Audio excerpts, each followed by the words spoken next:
இது கீதாஸ் கிச்சன் மதுரை. காரப்பணியாரம் எப்படி செய்யலாங்கிறத இன்னைக்கு சொல்கிறேன், வாங்க பார்க்கலாம்.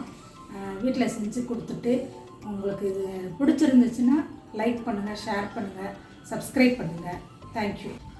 காரப்பணியாரம் எப்படி செய்யலாங்கிறத பார்க்கலாம். ஏற்கனவே மாவு ரெடி பண்ணி வச்சுருக்கிறேன். மாவுக்குரிய பக்குவம் என்னென்னா, இந்த ஒரு டம்ளரில் புழுங்கல் அரிசி, பச்சரிசி, அரை கப்பு உளுந்து, கொஞ்சம் வெந்தயம், ஒரு ஸ்பூனு போட்டு அரைச்சி வச்சாச்சு.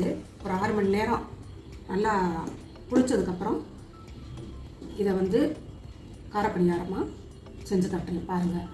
இதுக்கு தேவையான பொருள் என்னென்னா, வெங்காயம், பெரிய வெங்காயம் பொடிசான பண்ணி வச்சுருக்கேன், பச்சை மிளகா, கறிவேப்பிலை, பூண்டு. இப்போ இது எல்லாத்தையும் வதக்கிடுவோம். வதக்கிட்டு அதுக்கப்புறம் மிக்ஸ் பண்ணி காரப்பணியாரம் செய்யலாம். வாங்க பார்க்கலாம். கடுகு பருப்பு, கடலைப்பருப்பு, இது ரெண்டையும் இதில் போட்டு தாளிக்கிறதுக்கு போட்டுக்கோங்க.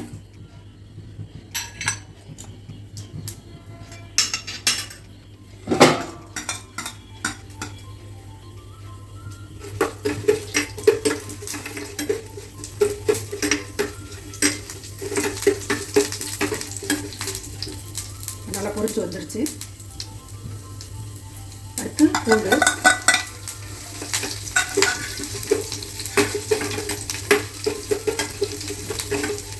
வெங்காயம்,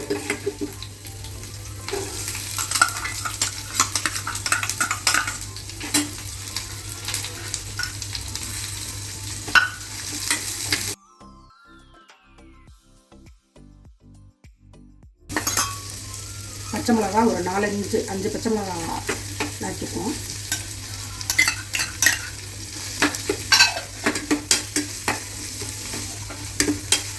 கருவேப்பிலை, கொத்தமல்லி கொஞ்சம் கட் பண்ணி வச்சுக்கோங்க. அதையும் மிக்ஸ் பண்ணிக்கலாம்.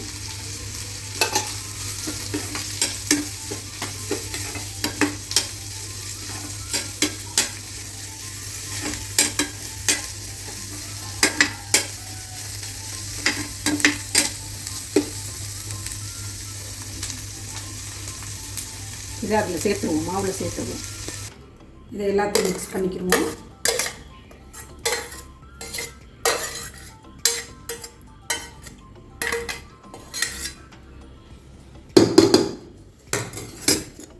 கொஞ்சம் 1/2 ஸ்பூன் பெருங்காயத்தூள் சேர்த்துக்கிறேங்க. மிக்ஸ் பண்ணி எல்லாத்தையும் ஒன்றா வச்சுக்கணும்.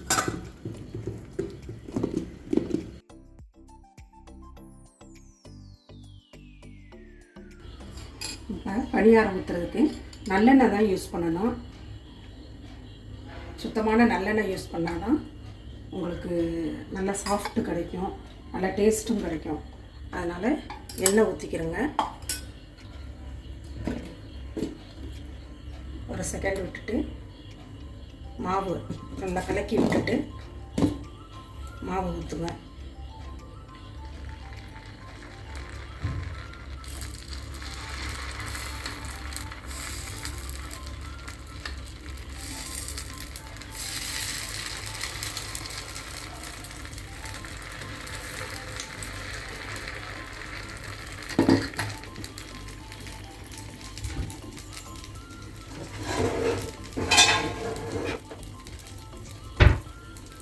மூடி வச்சு திருப்பி போட்டுருவோம்.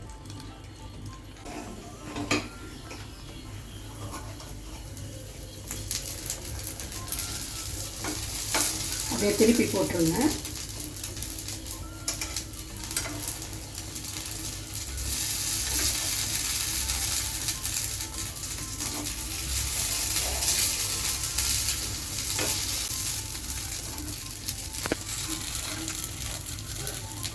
ஸ்பூனில் போட்டாலும் கரெக்டாக வரும். அதனால் ஸ்பூன் யூஸ் பண்ணுறோம். ஸ்பூனில் யூஸ் பண்ணுறோம். காரப்பணியாரமும் கார சட்னியும் ரெடி ஆகிடுச்சு. சாப்பிட்டு பாருங்கள். உங்களுடைய கமெண்ட்ஸை சொல்லுங்கள், லைக் பண்ணுங்கள், ஷேர் பண்ணுங்கள், மறக்காமல் சப்ஸ்கிரைப் பண்ணுங்கள். தேங்க்யூ.